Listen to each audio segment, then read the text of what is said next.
salam sejahtera. Perkenalkan saya dengan Siska Lisa Siagian untuk menarasikan penjabaran materi pembelajaran hukum perbankan dan industri keuangan non-bank dengan topik pasar modal. Saya mulai dari sejarah. Sejarah pasar modal Indonesia bila mengacu pada buku Efek Tenggit yang diterbitkan oleh Vera Gunaging for the Effective Handel pada tahun 1939, transaksi efek pertama kali dimulai pada tahun 1880. Akan tetapi, karena tidak adanya catatan resmi yang ditulis oleh sebuah organisasi resmi yang mengatur perdagangan ini, maka data yang ada menjadi tidak lengkap. Perusahaan yang menjadi perusahaan pertama di bidang perdagangan komoditas dan efek adalah Dunlop and Co. yang selanjutnya berubah nama menjadi PT Perdanas dengan saham yang terjual di Bursa Efek Amsterdam dengan investor yang tersebar di kota-kota Pulau Jawa, Batavia, Semarang, dan Surabaya. Tahun 1892, perusahaan perkebunan kultur Patsapich Goldpara di Batavia mengeluarkan prospektus penjualan 400 saham dengan harga 500 gulden per saham. 4 tahun berikutnya, 1896, Harian Head Centrum dari Yogyakarta yang mengeluarkan prospektus penjualan saham senilai 1.500 gulden dengan harga perdana 100 gulden per saham. Tapi tidak ada keterangan apakah saham tersebut diperjualbelikan. Menurut perkiraan yang diperjualbelikan adalah saham yang terdaftar di Bursa Amsterdam, tetapi investornya berada di Batavia, Surabaya, dan Semarang. Dapat dikatakan bahwa ini adalah periode permulaan sejarah pasar modal pertama di Indonesia. Sekitar awal abad 19, pemerintah kolonial Belanda mulai membangun perkebunan secara besar-besaran di Indonesia. Sebagai salah satu sumber dananya adalah dari para penabung yang telah dikerahkan sebaik-baiknya. Para penabung tersebut terdiri dari orang-orang Belanda dan Eropa lainnya yang penghasilannya sangat jauh lebih tinggi dari penghasilan penduduk pribumi. Atas dasar itulah, maka pemerintahan kolonial waktu itu mendirikan pasar modal. Setelah mengadakan persiapan, maka akhirnya Amsterdamse Effectenbeurs mendirikan cabang yang terletak di Batavia atau Jakarta pada tanggal 14 Desember 1912 yang menjadi penyelenggara adalah Vereniging for the Effectenhandel dan langsung memulai perdagangan. Di tingkat Asia, Bursa Batavia ini merupakan yang keempat tertua setelah Bombay 1830, Hong Kong 1847, dan Tokyo 1878. Di Indonesia, pengaturan pasar modal dimulai pada tahun 1951 melalui lahirnya Undang-Undang Darurat Nomor 13 Tahun 51 tentang Bursa. Saat ini, pasar modal di Indonesia diatur dengan Undang-Undang Nomor 8 Tahun 1995 tentang pasar modal beserta peraturan pelaksananya. Undang-Undang pasar modal merupakan ketentuan bersifat lex specialis dari Undang-Undang Nomor 40 Tahun 2007 tentang persyaratan terbatas pasar modal yang juga memiliki keterkaitan dengan undang-undang lain seperti Undang-Undang 21 Tahun 2011 tentang OJK, Undang-Undang 25 Tahun 2007 tentang penanaman modal, Undang-Undang 19 Tahun 2008 tentang surat berharga syariah Indonesia, Undang-Undang Nomor 24 Tahun 2002 tentang surat utang negara, dan undang-undang terkait lainnya. OJK merupakan lembaga yang berfungsi sebagai regulator dan pengawas terhadap pasar modal di Indonesia dengan jalan menerbitkan peraturan tertentu yang terkait dengan pasar modal. Di luar peraturan OJK, terdapat juga peraturan lain yang diterbitkan oleh Self-Regulatory Organization atau SRO, meliputi Bursa Efek Indonesia (BEI), Custodian Center Efek, Organisasi atau KCI, Clearing Penjamin Efek Indonesia atau KPI, dan BEI menerbitkan peraturan mengenai pencatatan perdagangan keanggotaan bursa efek. KCI juga menerbitkan peraturan dalam bidang kustodian, dan KPI menerbitkan peraturan yang berkaitan dengan penjaminan. Pasal 1 angka 13 Undang-Undang Nomor 8 1995 tentang pasar modal mendefinisikan pasar modal sebagai pihak yang menyediakan dan menyelenggarakan sistem atau sarana guna mempertemukan penawaran jual dan beli efek dengan tujuan memperdagangkan efek dari pihak terkait, termasuk perusahaan dalam menerbitkan efek atau sahamnya dan lembaga lainnya terkait saham. Pasar modal dibedakan dua, yaitu satu, pasar modal yang memfokuskan pada dokumen seperti saham, obligasi yang dilakukan di transaksi di bursa efek, dan pasar uang memfokuskan pada dokumen seperti sertifikat dan transaksinya melalui telekomunikasi. Kemudian ada 5 manfaat dari pasar modal. Antara lain, 1, pasar modal sebagai alternatif investasi. 2, pasar modal bisa memungkinkan bagi investor untuk memiliki perusahaan yang sehat dan dengan prospek yang baik. Ketiga, pasar modal merupakan wahana pengalokasian dana secara efisien. Keempat, pelaksanaan manajemen perusahaan secara profesional dan transparan. Dan kelima, meningkatkan aktivitas ekonomi nasional. Pasar modal dan pasar uang merupakan bagian dari pasar keuangan atau financial market. Pasar modal memiliki tujuan untuk memperluas perusahaan karena berjangka panjang. Sedangkan pasar uang bertujuan untuk mencari keuntungan dan instrumen yang digunakan dalam transaksi Indonesia pasar modal Indonesia meliputi saham atau stok, merupakan bukti penyertaan modal yang bersifat kepemilikan.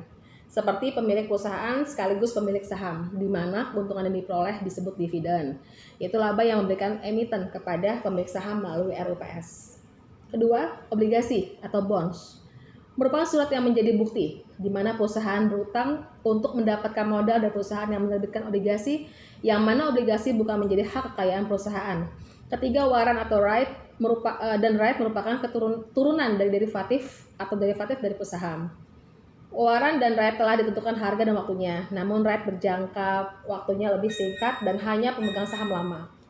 D. Bukti right atau right issue. Saham preference atau saham istimewa preferred stock. Dan terakhir adalah reksadana atau mutual fund. Adalah wadah yang dipergunakan untuk menghimpun dana dari masyarakat pemodal untuk selanjutnya diinvestasikan dalam portfolio efek oleh manajer investasi. Kemudian struktur pasar modal. Struktur pasar modal Indonesia tertinggi berada pada Kementerian Keuangan, menunjuk OJK yang merupakan lembaga pemerintah yang bertugas untuk melakukan pembinaan, pengaturan kegiatan pasar modal yang teratur, wajar, efisien, serta melindungi kepentingan masyarakat pemodal. Pihak yang terkait atau yang terlibat yaitu para pemain utama yang terlibat pasar modal dan lembaga penunjang yang terlibat langsung dalam proses transaksi antara pemain utama sebagai berikut. Emiten. Perusahaan yang akan melakukan penjualan surat-surat berharga atau melakukan emisi di bursa disebut emiten.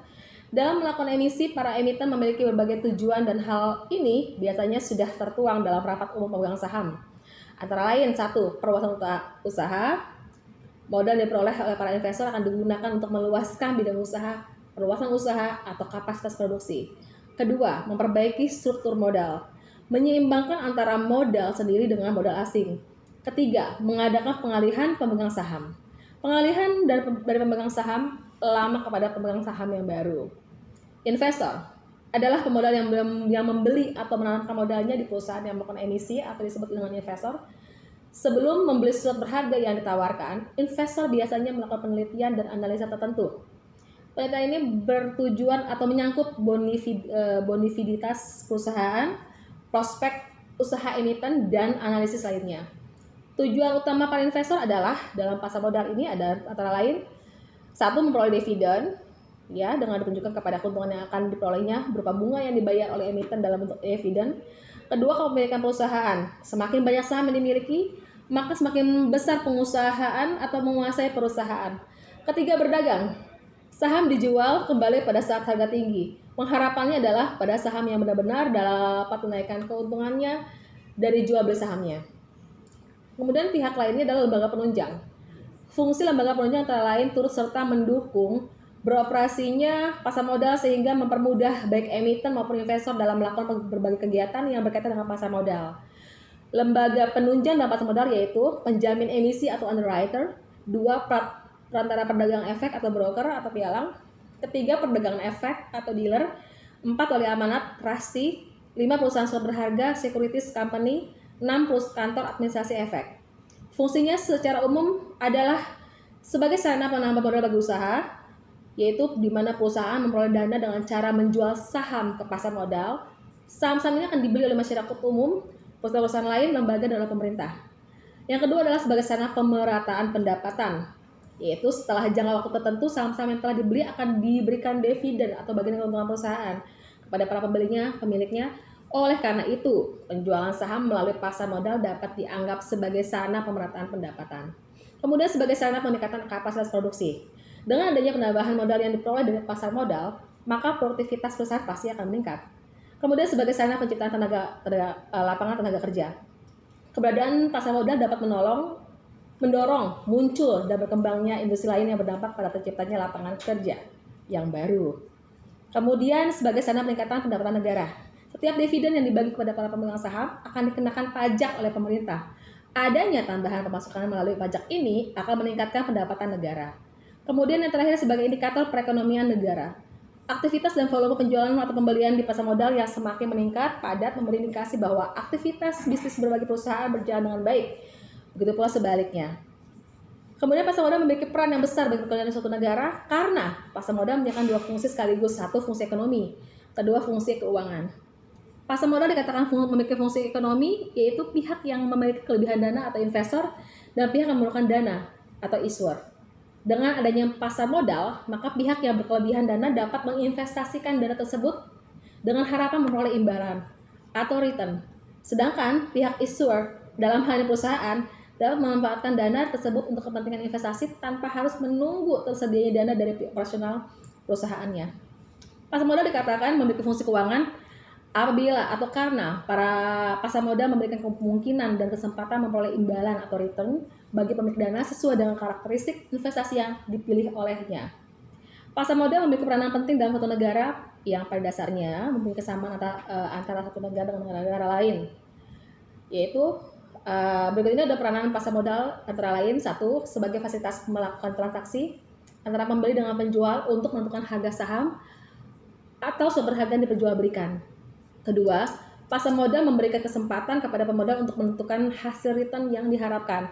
Ketiga, pasar modal memberikan kesempatan kepada investor untuk menjual kembali saham yang dimilikinya atau sumber harga lainnya. Keempat, pasar modal menciptakan kesempatan kepada masyarakat untuk berpartisipasi dalam perkembangan suatu perekonomian.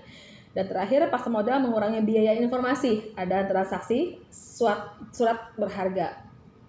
Manfaat pasar modal tadi kan sudah, kemudian bagi emitennya memiliki beberapa manfaat antara lain jumlah dana yang dihimpun berjumlah besar.